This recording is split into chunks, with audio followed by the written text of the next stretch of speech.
करते हैं। और बाजार पिछले कुछ दिनों ज़रूर नर्वस रहा है, लेकिन आज तो मार्केट फुल मोमेंटम में है। और क्या मार्केट ये साइन दे रहा है कि अब मार्केट तैयार है, बस ये एक इवेंट निकल जाए कल से, क्या मार्केट एक फुल फ्लो में रैली के लिए तैयार है, या फिर वो अर्निंग सीजन फिर मार्केट को थोड़ा सा पीछे खींच लेगा? इन सब पर बात करते हैं। पाइपर सरिका के founder and fund manager Abhay Agarwal जुड़े हैं। Abhay ji, good afternoon. One step at a time, right? तो अभी मार्केट इस समय सोली फोकस्ड है आज के इवेंट पर, शाम के। क्या सब कुछ भाव में है, और क्या यहाँ से मार्केट में रिगार्डलेस आज जो शाम को आए, क्या एक रैली की उम्मीद है? जी, गुड आफ्टरनून अनुज। मुझे लगता है कि पिछले 3 महीनों में काफ़ी कुछ जो हमने प्राइस एक्शन देखा, उसने जो टैरिफ का इम्पैक्ट है, उसको अब्ज़ॉर्ब कर लिया है ऑलरेडी। और ये एक वजह है कि अ, टैरिफ के अनाउंसमेंट इम्प्लीमेंटेशन की जो डेट आज आ गई है, तब भी मार्केट में कोई ग्लोबल मार्केट में भी कोई नर्वसनेस नहीं है, ना कोई सेल ऑफ है।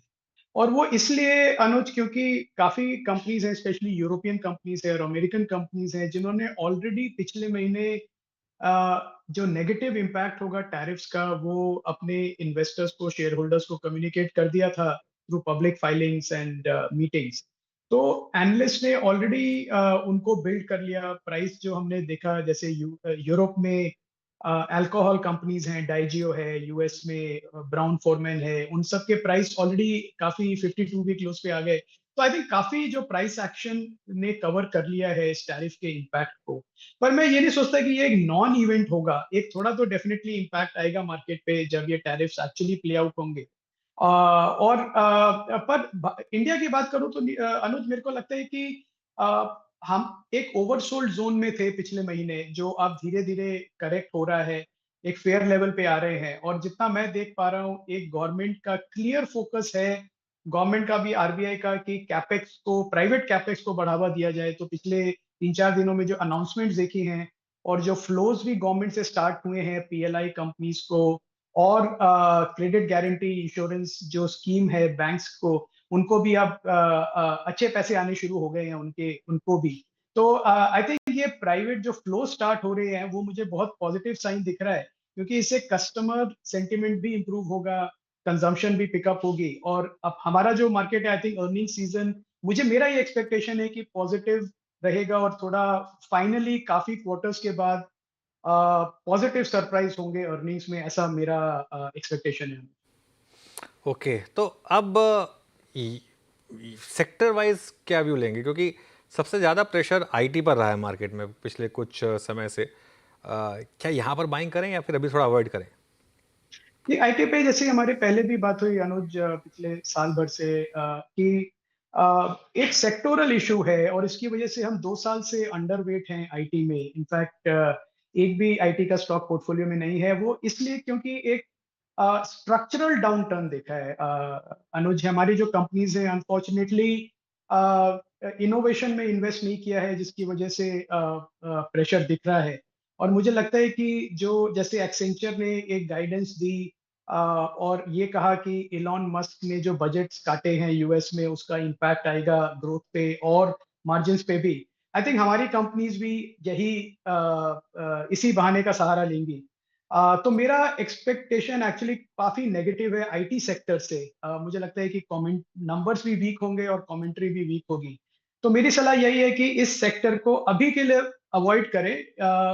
अभी इसमें बॉटम बना नहीं है, बॉटम फिशिंग का ये समय नहीं है, आएगा, पर प्रोबेबली 3-6 महीने में आएगा। ओके, महबा जी नमस्कार। आपके आते ही साथ निफ्टी में 40 पॉइंट और जुड़ गए, बैंक निफ्टी में 100 पॉइंट और जुड़ गए। आपकी उपस्थिति शुभ रही, कार्यक्रम के अंतिम पड़ाव में आप आए, लेकिन दुरुस्त आए। अच्छा, अभी अनुज ने प्रश्न पूछा आईटी के ऊपर, इसी क्रम में चलते हैं। जो सेक्टर सबसे ज़्यादा जी। प्रभावित हुए, ऑटो भी, और उससे पहले बीच में रखता हूँ मैं फार्मा को। फार्मा इंडेक्स रखी आइए स्क्रीन पे, निफ्टी फार्मा आपकी स्क्रीन पे आके ट्रेड कर रहा है। लगभग जोन है इसका, एक सेकेंड, मतलब इसमें भी कोई साइजेबल पुलबैक अब तक नहीं है। इट्स 20976। फार्मा में आपका जो स्टॉक सिलेक्शन है वो क्या कह रहा है इस वक्त? क्या ऐड किया आपने लोअर लेवल्स पे, या फिर फार्मा को थोड़ा सा और एक्सटेंड कर दूं टुवर्ड्स हेल्थ केयर, वहां पे क्या ऐड किया?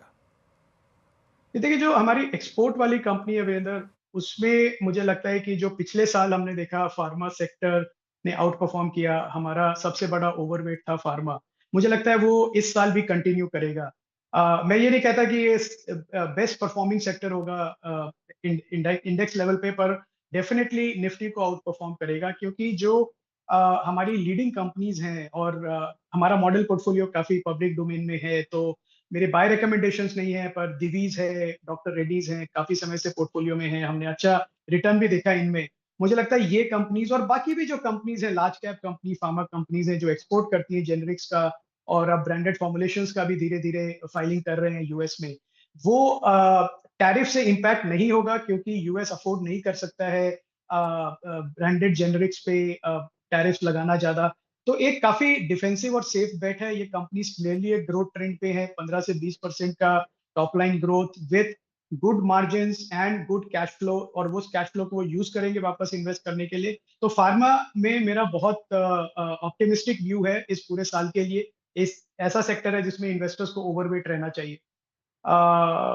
दूसरा आपने पूछा वीरेंद्र, हूँ मैं नहीं, फार्मा को ही मैंने थोड़ा सा फिर एक्सटेंड से कर दिया अगर था towards health care health care, जिसमें जी। हॉस्पिटल तो स्टॉक्स भी है, डोमेस्टिक हेल्थ केयर, डायग्नोस्टिक्स हाँ भी है।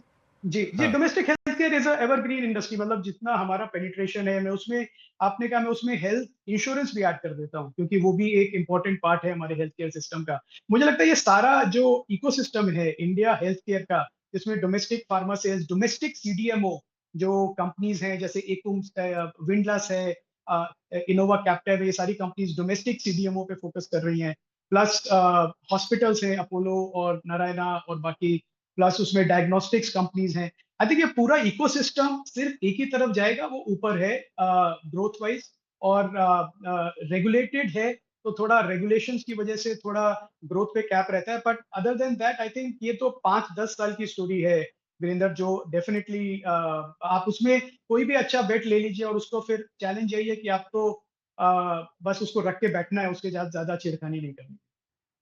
जी अभय अग्रवाल जी, गुड आफ्टरनून। श्रेया बात कर रही हूँ। अभी हमने आईटी डिस्कस किया, फार्मा हेल्थ केयर सेक्टर भी डिस्कस किया। अब मैं उस सेक्टर पे आपकी जानकारी चाहूँगी जो काफ़ी फ्लेवर में है। होटल इंडस्ट्री की बात कर रहे हैं आप, देख लीजिए Indian hotels, ITC hotels, chalet hotels, सभी में अच्छी खासी तेज़ी आज के सेशन में ही नहीं बल्कि हम पिछले कुछ महीनों में देख रहे हैं।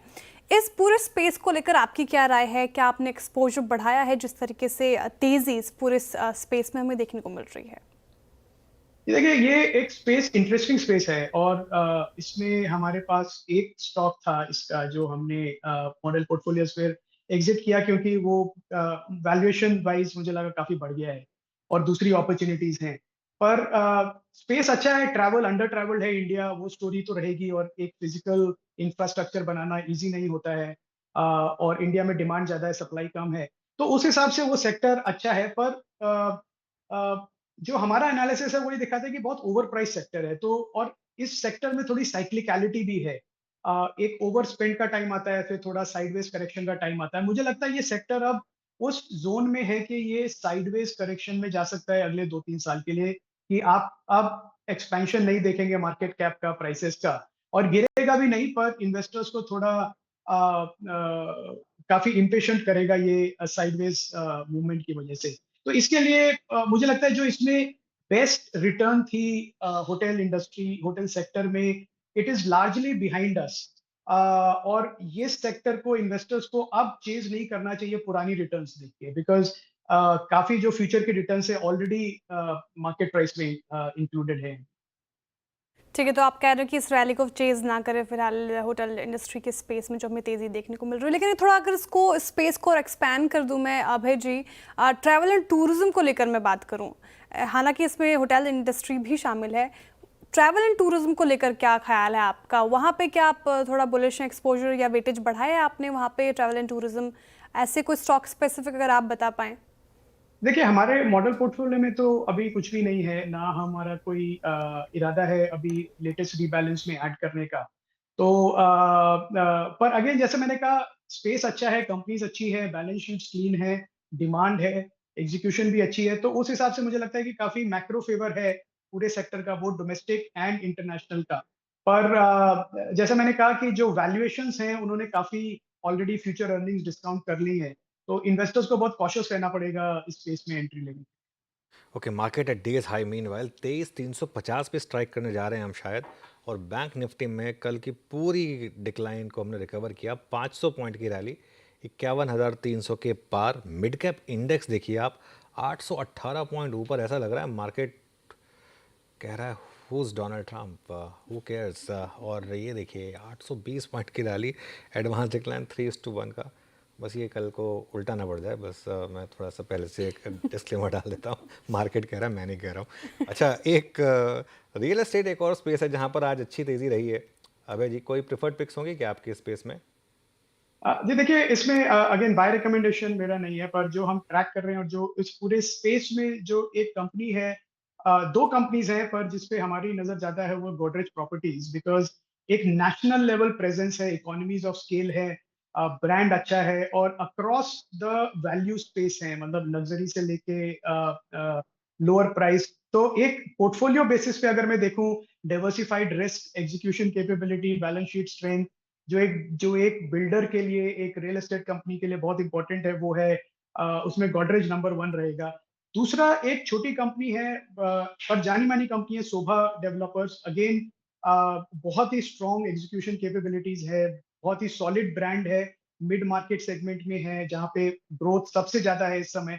तो ये दोनों कंपनीज, मेरा एक्सपेक्टेशन है कि इस सेक्टर में आउट परफॉर्म करेंगी, रियल एस्टेट सेक्टर। ओके, अभय जी इस वक्त बिल्कुल निर्भय से लग रहे हैं, तो बिल्कुल खुल के बात की इन्होंने किस किस सेक्टर में क्या क्या बाय करना है। स्ट्रॉन्ग कन्विक्शन, बहुत बहुत शुक्रिया। और कन्विक्शन से बाजार में पैसा बनता है, और अनुज थोड़ा बाजार कन्विक्शन दिखा रहा है।